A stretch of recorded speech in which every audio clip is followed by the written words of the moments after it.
घरे। अच्छा मजाक करती हो।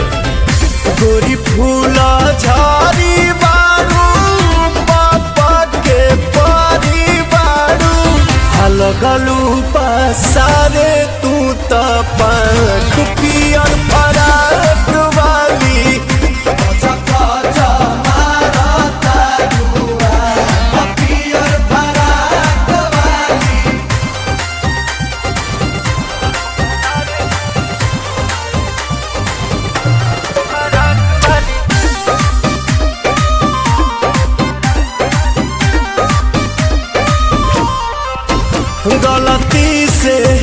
गलती से ये जान टकरा गई हो।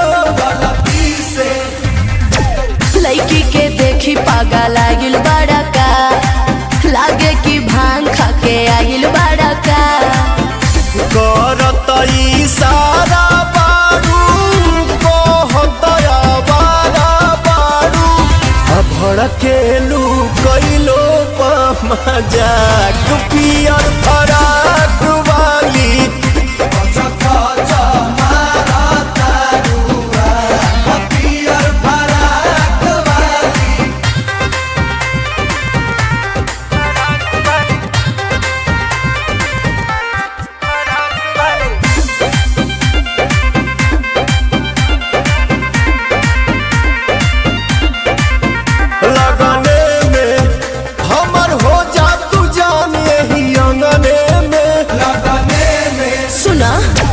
हमके पटावे ना तू फूलवे से मारब चला के रसगुलवे से।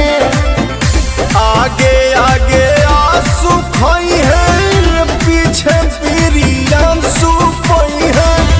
पवन के मान दिहा तू राख पी